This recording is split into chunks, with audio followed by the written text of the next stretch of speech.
Comecei a produzir, né? Só que quando tu começa a produzir, a quantidade ela é muito grande. É muita matéria-prima e tal. E eu falei, nossa, o que eu vou fazer com tudo isso de produto? A primeira ideia foi, eu vou colocar na loja para vender. E ali eu fui fazendo o laboratório da Plant, né? A gente começou 2022 com 4 clientes e uma receita assim média de 120 mil em 22. Em 23 nós aumentamos em 90% essa receita. Nós já estávamos com 10 clientes e um ticket médio de, acho que na época, R$2.000. Esse ano a gente está aumentando nosso ticket médio, acho que para R$3.500, e a gente já está dobrando novamente o faturamento. Tanto significativo aí de dinheiro tem sido alocado por empresas e indivíduos com a intenção deliberada de gerar tanto retorno financeiro quanto criar impacto social e ambiental positivo. Eu acho que o propósito, ele impulsiona a nossa manifestação, nosso movimento, né, de aprendizado.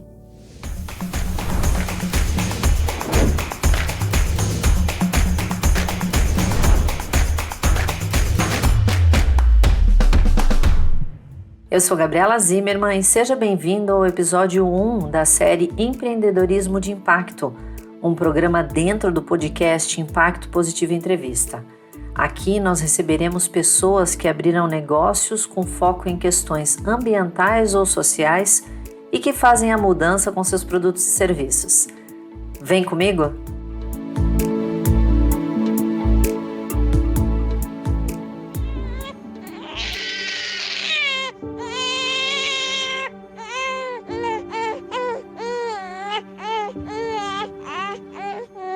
O choro de bebê pode provocar uma reação protetora nos adultos. Para a mãe de primeira viagem, Tatiane Pereira, além do instinto de cuidado, o choro do filho deu início a uma jornada empreendedora com propósito, que a motivou a criar a Plant Cosméticos Naturais. Quando meu filho nasceu, a primeira coisa que aconteceu foi que o corpo dele empipocou inteirinho.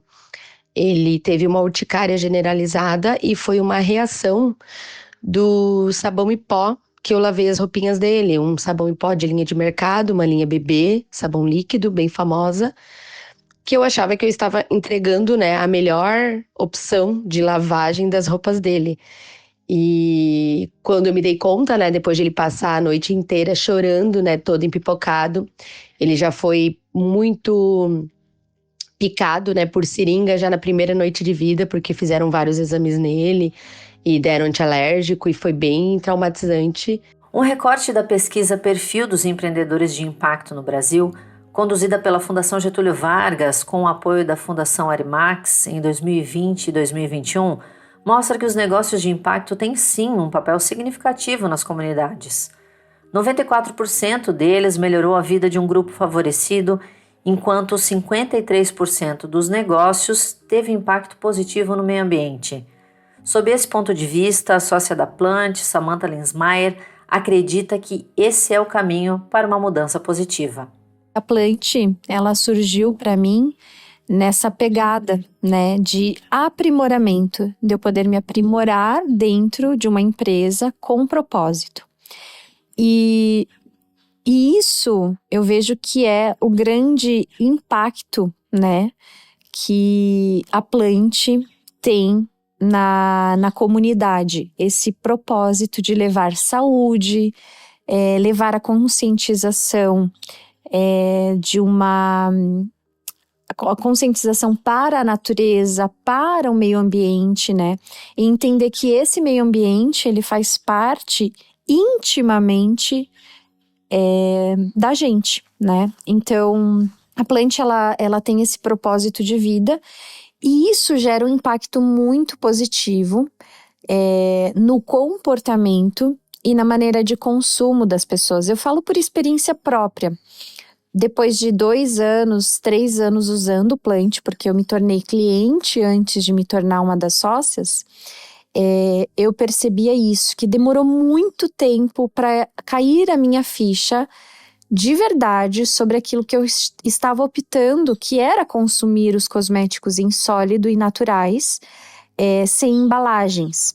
Porque a nossa mente, ela leva muito tempo, né, até assimilar um determinado comportamento. Nossa, aqui no meu banheiro, eu termino o produto e absolutamente nada eu tenho para jogar fora, porque aquele material que veio o produto, ele já se desfez em 60 dias. Então, a gente começa a mudar essa forma de pensar, essa forma de entender o meio ambiente, de entender o meio com o qual a gente está tendo esse comportamento dia a dia.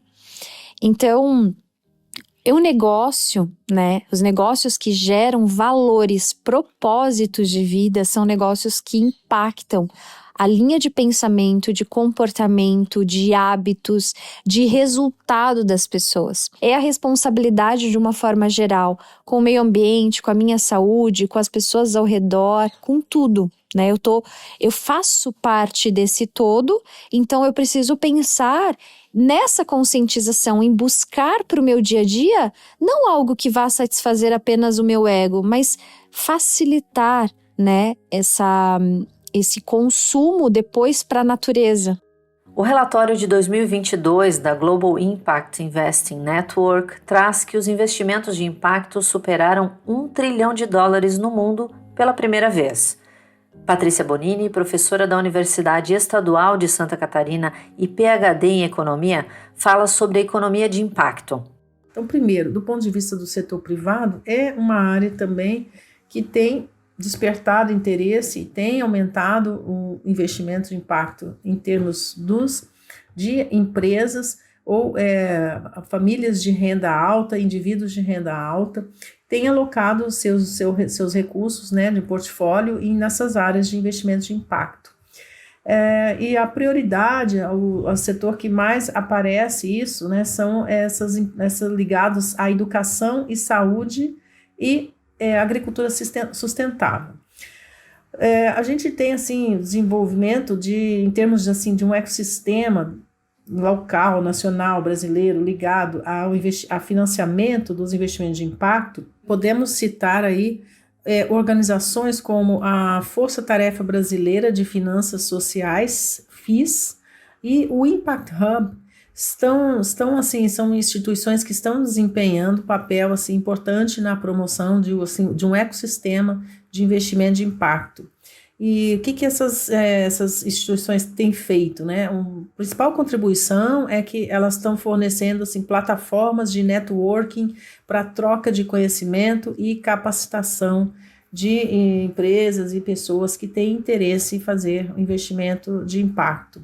E quanto ao governo, né, as ações governamentais no Brasil, também o governo brasileiro demonstra interesse em promover esse tipo de investimento com vários tipos de iniciativa e principalmente no caso do Brasil, o governo tem maior interesse, você encontra maior número de projetos ligados a energias renováveis e programas sociais. Um outro setor bem claro que conseguimos ver assim, a ação governamental na promoção do investimento de impacto é um grande esforço que tem sido feito em melhorar o ambiente regulatório para dar suporte a esse tipo de investimento. Isso aí inclui simplificação de procedimentos para dar início, para abrir, né, ou operar uma empresa social, ou a melhoria do arcabouço legal para títulos de impacto, né, de investimento de impacto, esse tipo de ativos no mercado financeiro, e outros instrumentos de inovação relacionados a esse tipo aí de investimento. A Plant nasceu em 2019, vendeu R$400 mil no ano passado e tem mais de 3 mil clientes.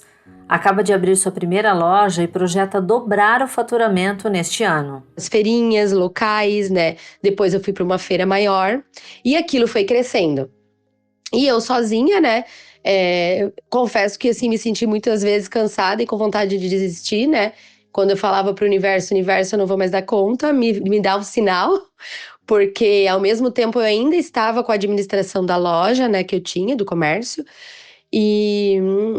do comércio orgânico, e eu falei, eu preciso de ajuda. Então foi quando a Samantha, né, se aproximou, ela era cliente e a gente foi conversando, foi evoluindo, né? Eu falo que começou como um namoro até virar o casamento, né, que é a sociedade, até que ela topou e entrou, e daí a gente iniciou efetivamente o processo de expansão da marca, né? Que daí ali em números ela começou a ter um resultado muito mais efetivo. E a gente abriu o primeiro quiosque. Agora estamos já com o segundo quiosque, né? O primeiro foi na nossa cidade, em Joinville. O segundo a gente abriu recentemente em Curitiba. Estamos expandindo o site, que está crescendo bastante, né? E a nossa ideia é expandir em breve a empresa no formato de franquia. Porque isso aconteceu também um pouco sem um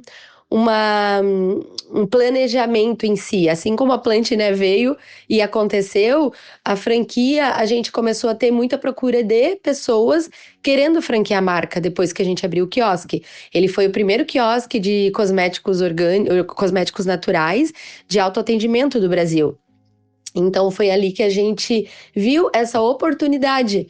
No ecossistema das startups, os negócios de impacto vêm crescendo. De acordo com a pesquisa Startups de Impacto Report Brasil 2024 do Sebrae, o Brasil tem 408 empresas focadas em questões como meio ambiente, saúde e social. 79% delas concentram seus esforços na resolução de problemas relacionados ao meio ambiente e à sustentabilidade. Além da Plant, é o caso da Organa Biotech, uma empresa de biotecnologia que transforma resíduo orgânico em adubo. O que a indústria ainda não tinha resolvido de resíduos, e veio o resíduo orgânico. Como nós já fazíamos a compostagem, começamos a buscar uma compostagem que desce dentro da indústria, então ficou uma compostagem acelerada por biotecnologia para ganhar tempo, em espaço reduzido, pensamos em bombonas, em torres de tela, hoje nós estamos fazendo em caixa, e assim ganhamos o evento, né? Ganhamos o evento no final de 2019, novembro de 2019, e dali a gente viu que nasceu o negócio. Então ela foi criada no Startup Weekend, e fomos vencedores, agraciados, acho, pela ideia ser disruptiva, né? Resolver o resíduo orgânico, fazendo uma compostagem dentro da área da indústria e utilizando esse adubo para jardinamento da indústria. Então, acho que essa ideia pegou.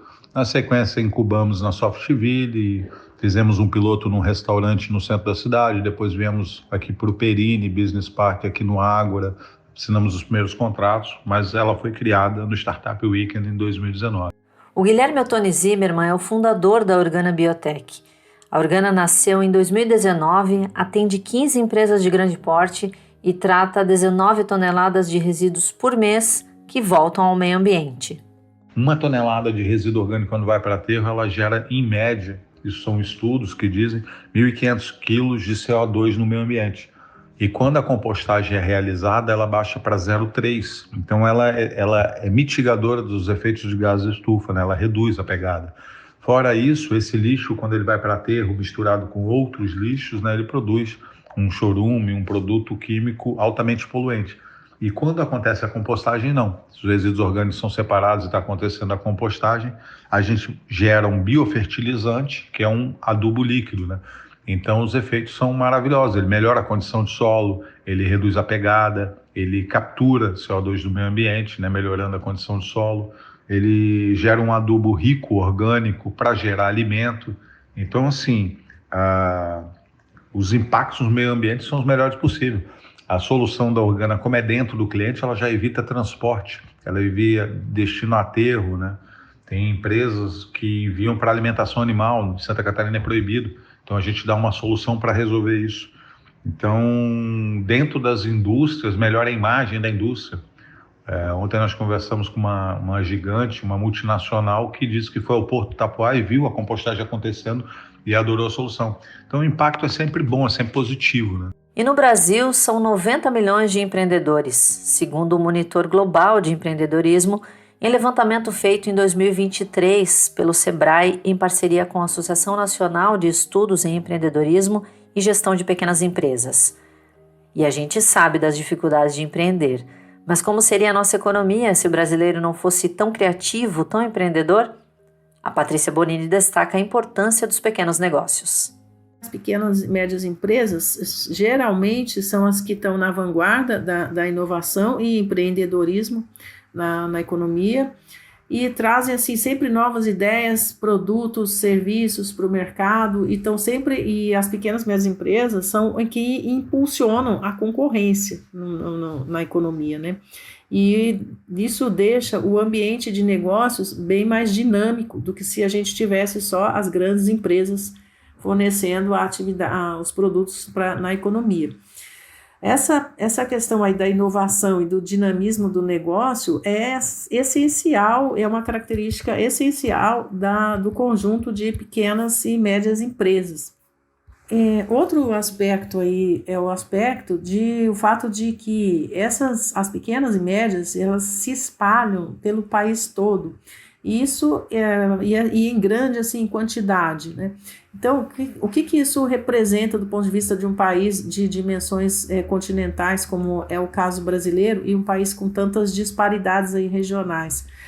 O fato de terem pequenas e médias na estrutura básica da economia nas 5 regiões, significa que são essas pequenas e médias que contribuem para diminuir essas disparidades regionais, porque estão espalhadas pelas 5 regiões, pelas zonas urbanas e pelas zonas rurais.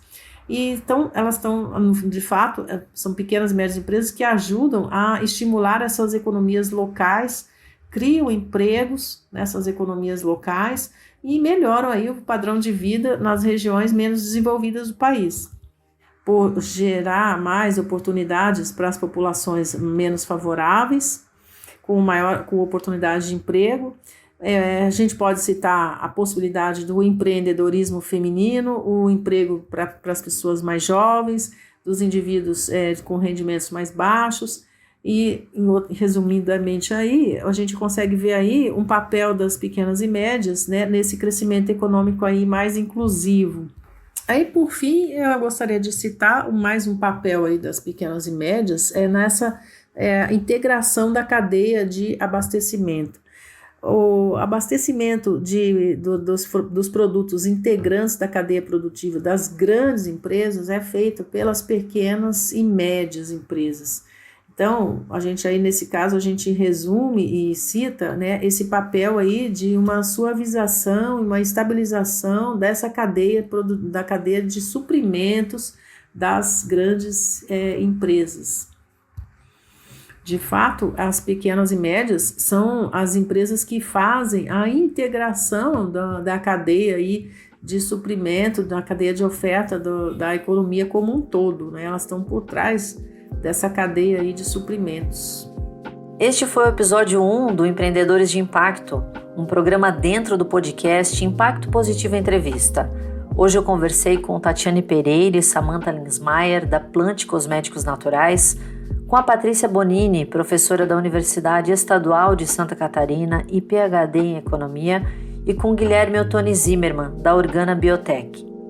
Este episódio tem produção, entrevistas e direção feitas por mim, Gabriela Zimmermann, e edição de Samuel Teixeira. E para você que nos ouviu até aqui, muito obrigada por acompanhar. Não deixe de nos seguir no YouTube, no Spotify, vote no programa se você considera que ele merece e acompanhe nossas redes sociais para conferir as próximas edições. Até lá!